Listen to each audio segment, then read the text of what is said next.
Good evening, everybody, and a big thank you to the Medanta team for having me on board. And this is a particularly difficult or a complicated topic, I would say.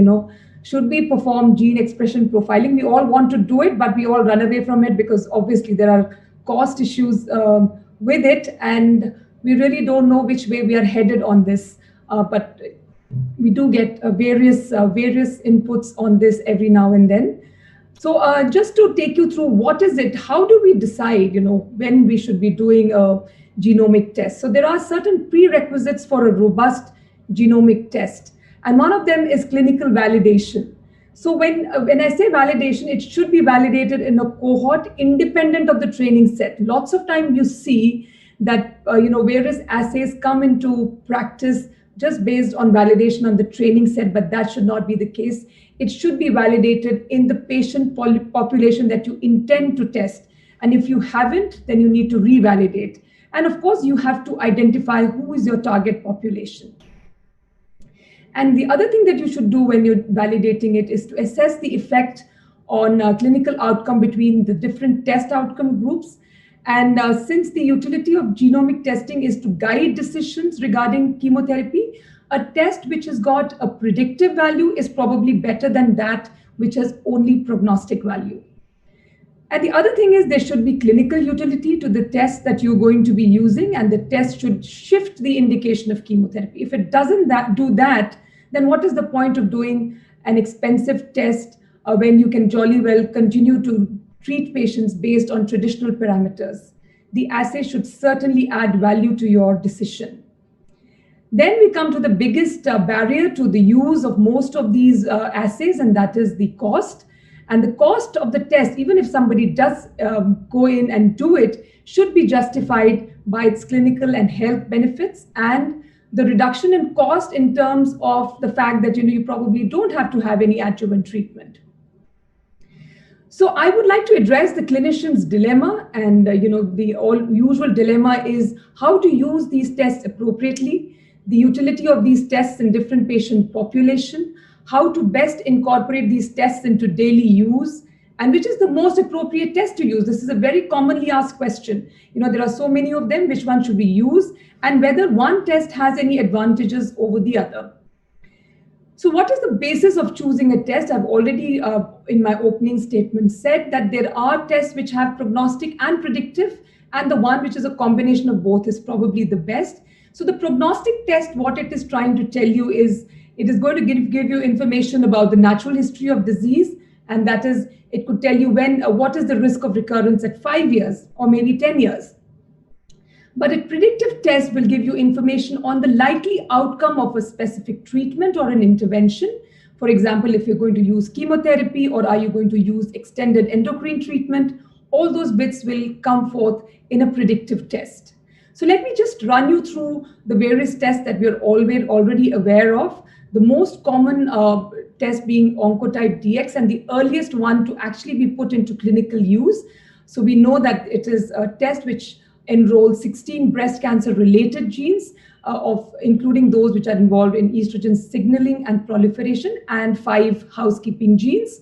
The assay will report a recurrence score, which is from 0 to 100. And they were initially placed into 3. We all know this, and the intermediate risk is the one which is the bane, which is still there is a lot of lack of clarity on how to treat the intermediate risk. So the resultant score is both prognostic for distant recurrence, and it is also predictive for how chemotherapy is going to behave. So these were the original blocks from the NSA-BP B14, and this was used for validation of the prognostic component of Oncotype DX. And then you had this high-risk recurrence score of 31, more than 31, and that is where the distant recurrence rate was about 30.5% at 10 years. And in the low risk, which was labeled as a less than 18 recurrence score, the distant recurrence was only 6.8% at 10 years. So that is the prognostic component of it. And then the NSA-BP B20 blocks were the one which was used to validate the predictive component. And in the high risk, they found that there was a 28% absolute benefit of adding chemotherapy to tamoxifen. Now, that kind of information makes a lot of sense to us, but the low and intermediate risk did not have any benefit from chemotherapy. So this was the first assay to distinguish which node-negative ER-positive patients would benefit from chemotherapy based on the biology of the tumor and those who were unlikely to benefit from chemotherapy. So then this constant haggling around the intermediate risk, and that is when they decided it was time to put this question to rest, and that is when TAILORx came about. So TAILORx, what they did was they looked at the intermediate. Now the intermediate had changed. It was 11 to 25, and it was very clear that those who were between 26 to 100, both chemotherapy and endocrine therapy would be given, but the intermediate became 11 to 25. This was to prevent undertreatment. So when they had a score of less than 10, that sufficed to ensure that there was no undertreatment, and those with the score of less than 10 only had endocrine therapy. And the intermediate group was randomized to endocrine plus chemotherapy and endocrine therapy alone. So then the other assay is the MammoPrint. This assay was developed from an analysis of untreated breast cancer patients, meaning untreated, meaning adjuvant treatment, with a 20-year follow-up in which two risk groups were compared. So the low-risk group had no distant recurrence within 5 years, and the high-risk group would invariably develop distant metastasis within 5 years. So from these studies, a 70-gene assay was developed from an original cohort of about 25,000 genes, and this was prognostic for early recurrence. But surprisingly, this assay does not have our usual markers in place in this assay, which is ER, PR, HER2, and the Ki67. So then this gene MammoPrint was also put through a validation study, and the Transbic Consortium was the group of patients that were enrolled into this, or the blocks from there were enrolled into this, and it had a median follow-up of 13.6 years, and the number of patients who were enrolled were 307. And the time to distant metastasis, the hazard ratio was 2.32, whereas the overall survival, the hazard ratio was 2.79. So the results of the MINDAC trial provided the current evidence for the use of MammoPrint, not just in node-negative, but also node-positive early breast cancer. But you must remember that in 2016, in the ASCO recommendations, MammoPrint did not feature neither for node-negative nor for node-positive. And the third assay is the breast cancer index. Again, this is a very interesting index. It started off with a 2-gene predictive biomarker, which is a ratio of 2 genes, which is the HOXB13 and the interleukin 17. And this was the basis for the predictive aspect of it. And to this, they eventually added the prognostic 5-gene molecular grade index, because they saw that the prognostication could get better. And this validation of the prognostic arm happened in 1,300 ER-positive, lymph node-positive patients who were on tamoxifen or AI. And this BCI score was seen to be more for the risk of late recurrence running through 5 to 10 years. So low risk was a 0 to 5, and a high risk was 5.1 to 10. And the trans-ATAC cohort, they found that the low-risk BCI score, those patients who had a low-risk BCI score, the risk of distant recurrence in later years, between 5 to 10 years, was 3.5%. So EndoPredict was the next kid on the block, which was it also provided prognostic information on 10-year risk of recurrence for patients with ER positive, HER2 negative. So this is a 12-gene molecular score, and it combines established prognostic factors like the tumor size and nodal status, and to generate an individualized score, which also takes into account, obviously these clinical parameters, and gives a binary result as low or high. So this test again can be used either for node negative or node positive disease. So this validation happened in 964 patients, ER positive, HER2 negative, node negative or positive, received 5 years of tamoxifen, no chemotherapy, and it was validated in these cohorts of these different studies, the ABCSG 6, 8, and ATAC. And there was an abstract which was presented in SABCS 2018, where the EPCLIN was shown to be prognostic in both node negative and node positive for both early as well as late recurrences. So this test may be useful in determining which patients may be less likely to benefit from extended hormone treatment. Then there was the ProSigna, which is PAM50. PAM50 is a 50 classifier genes and 5 control genes. And this was basically used to subtype the breast cancer as we know it: luminal A, luminal B, HER2 enriched, and basal-like. These were the 4 subtypes which came through on the PAM50 study, PAM50 assay. And it also had quantitative data in terms of proliferation, luminal gene expression, ESR1, PGR, and ERBB2, the usual markers. And it led to a risk of recurrence score and in postmenopausal women with ER-positive breast cancer. So the risk of recurrence, the ROR was essentially up to 51 to 71, 71 and 72 upwards to 100, taken as high risk. So the ATAC trial was the one which was used for validation of ROR also of the ProSigna. So the 10-year ROR in postmenopausal women with tamoxifen or AI was seen, and a combined ATAC and ABSG cohort were used. And the ROR was predictive for late recurrences, again, for over 5 years for patients who were hormone receptor positive and node negative.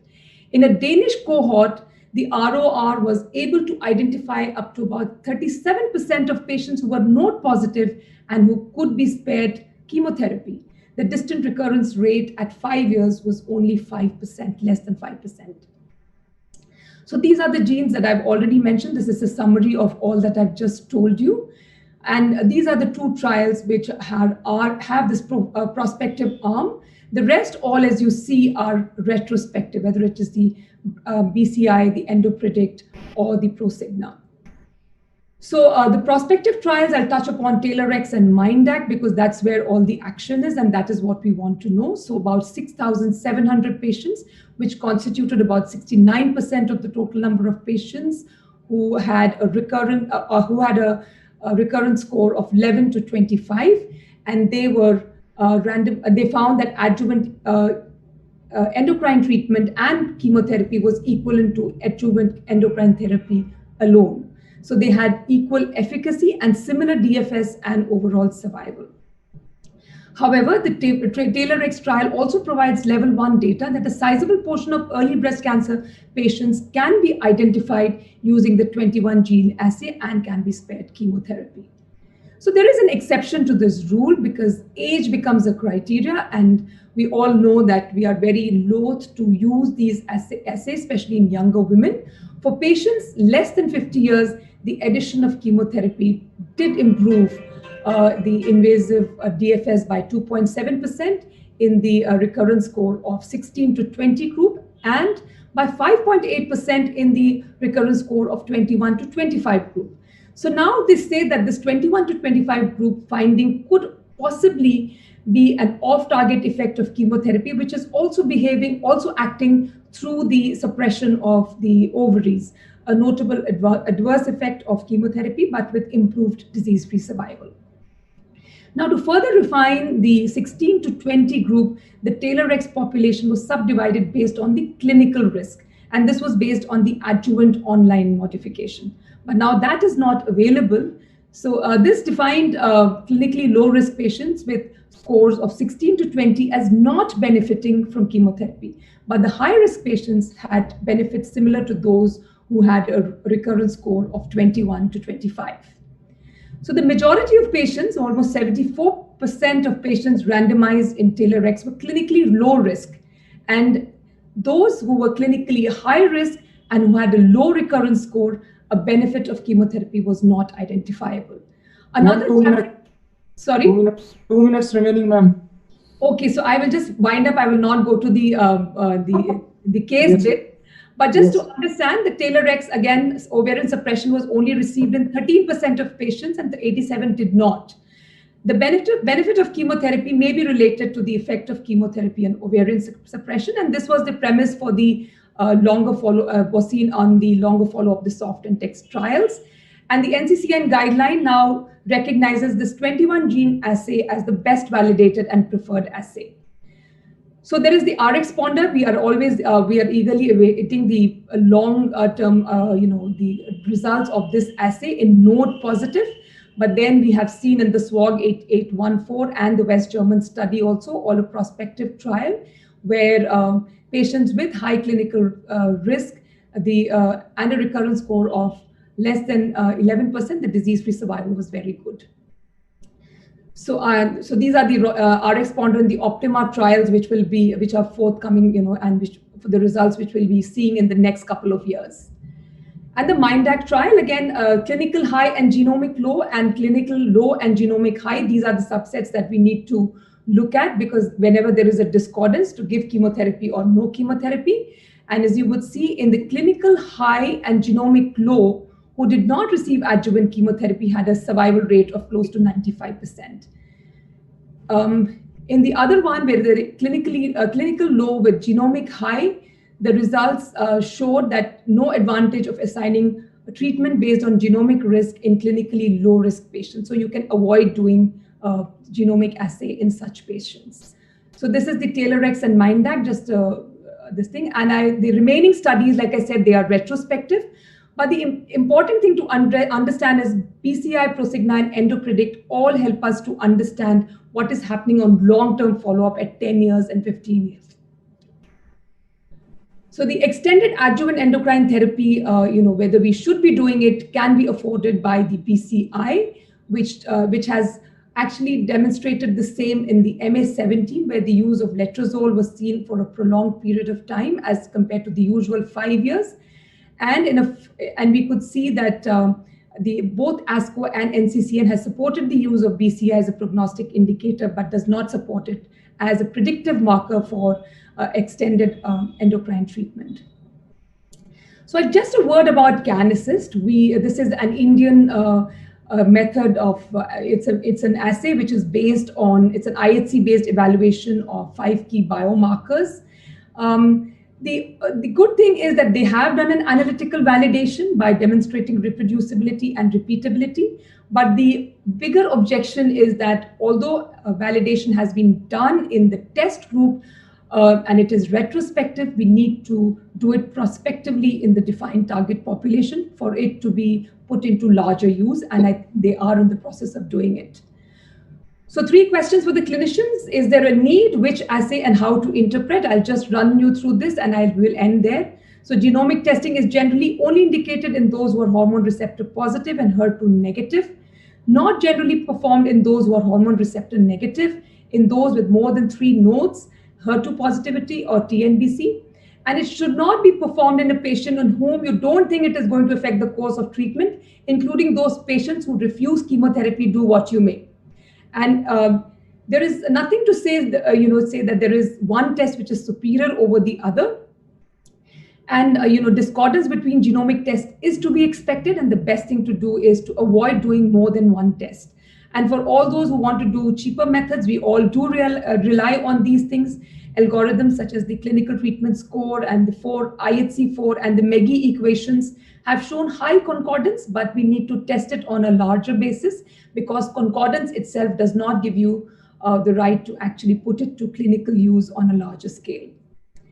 So I don't think I will go through these cases, because these are pretty much a summary of what we have done. But there are a lot of clinical scenarios in which you can easily omit, like if there is a 65-year-old who may be a high clinical risk, in that patient, you may actually not do any of these, but again, Oncotype DX is the preferred method. Clinical low risk, I don't think you should be considering any of these, because a 65-year-old postmenopausal lady with that kind of histology, you need not do any kind of assay to make a decision. Extended endocrine therapy decision, although I don't think any of us uses the BCI to determine that, but if there are high risk factors, we would continue to do extended endocrine therapy therapy. Thank you very much, and thank you for the opportunity again. Okay, thank you, madam. Very nice and very detailed presentation. Ma'am, we are running late for 3 minutes, but I have one question for you, just to create some activity in the group. So I have a patient with she is 45 years and PT2N0. You have operated and patient confronted you first. So will you advise her? What is your take on that? So I'm not sure. You've not told me what is the size of the tumor and those So bits. ma'am, I'm P T2N0. T2SP2. Okay. So, if you look at Sparano had looked at oncotype DX, in these patients who are under the age of 50, and what from the Taylor-X subgroup, and that there is a rule of 4. If it is more than 3 centimeters, grade 1, or grade 2 more than 2 centimeters, grade 3 more than 1 centimeter, you would possibly not consider doing it. So that is what you need to look at. Whichever way you look at it, at 45, it is a little difficult to avoid chemotherapy and just offer her hormonal therapy on the basis of just the of the kind of usual parameters that we have. But 45 is a difficult age to decide. I don't think I would be very keen on offering her an oncotype DX at 45 unless the patient is very, very insistent. Okay, ma'am. Thank you. So clinical is still an important part. Clinical is definitely an important part. Yes. So okay.